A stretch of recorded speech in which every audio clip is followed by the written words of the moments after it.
Hi, this is Terry. Welcome back to my channel. For those of you who watched the Tuesday video where I was talking about transition, change, and Terri Unleashed in 2020, I want to say thank you. I'm sorry, 2022. My gosh, we're not going back, we're going forward.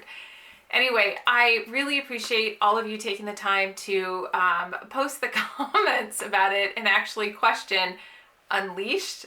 For some, that was kind of a scary idea because I'm already a bit of a force to be reckoned with.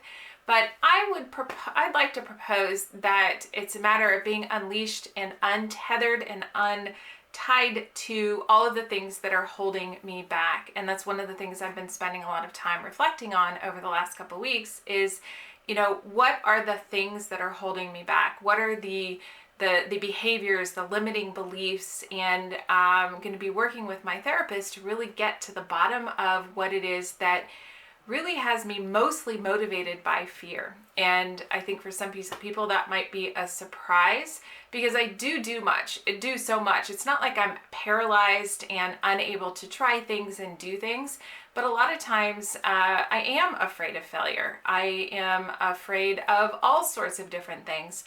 The one driver that I have that's probably the most prominent driver is just basically fear of mediocrity, or maybe there's a second one is fear of not being seen.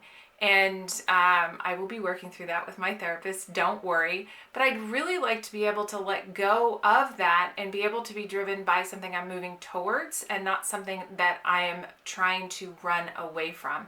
Because I think there's a way for me to be out in the world, unleashed in 2022, in a more graceful and more effective way.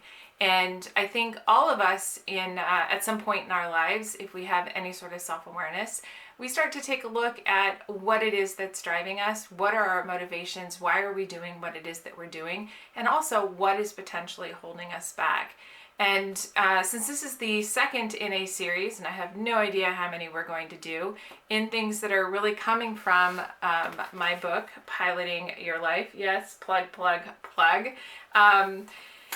As I'm going through and rereading it, I'm finding various different things to remind me of what I should be thinking of. And so I want to read just something for you from the book on page 154. Thanks, Mom, for pointing out I should tell people where I'm reading from.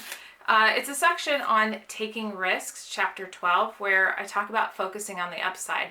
For people like me, and I imagine some of you as well, a lot of times we look at something and we automatically think about all the things that could go wrong. And the question is, what if we focused on the upside? What if we didn't focus so much on what could go wrong, but what could go right? And how would that change things? How would that manifest differently?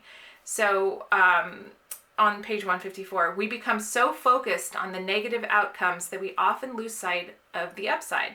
What if we reframe that fear? Instead of saying, what if it goes wrong? We can say, well, what if it goes right? Focusing on the positive requires intention, and with it comes an energy shift. And I talked a little bit about learning how to ride a motorcycle a number of years ago. And by the way, I should never ride a motorcycle. I'm not good on two wheels.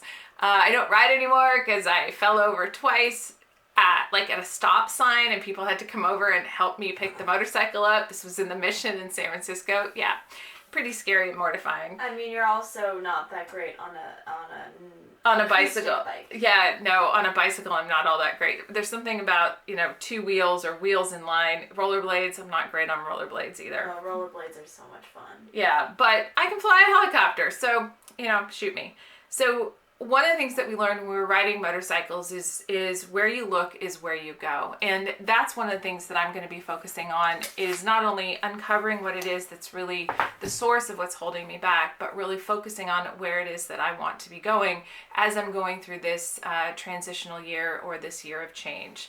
And I made a couple of notes about that, because one of the ways in which my fear and the way things hold me back, these manifest in my need for control, my inability to delegate and let things go. It's in being afraid of what people will think of me, and trust issues, just general trust issues. And frankly, I'm just tired of this garbage holding me back, because I know that I can be so much more, not only for myself, but also for the others in my life. And so one of the things I was asking myself, or three of the things, is like, what if these fears weren't there? What would my life look like? What could I do? And then most importantly, what could I attract? And so I'm spending time thinking about all of these different things as we're going through this 2021 transition. And I'm just wondering if 2020 brought you to a point where you just like brought us down to this bottom, and now taking a look at what's important, what's holding you back. I'm just kind of curious to know if anyone is going through this as well, as we position to open up in 2022.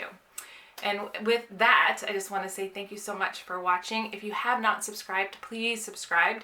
We're at 265 subscribers, and really by the end of 2022 or 21, I'd like to be at 1,000. So any help you can do with that, that'd be great. And if you know of somebody who might be struggling with all of this and having trouble like articulating this, go ahead and share it with them. I'd really appreciate it. And of course, I always appreciate the comments. And with that, let go of perfection, take some risks, and above all else, have some fun.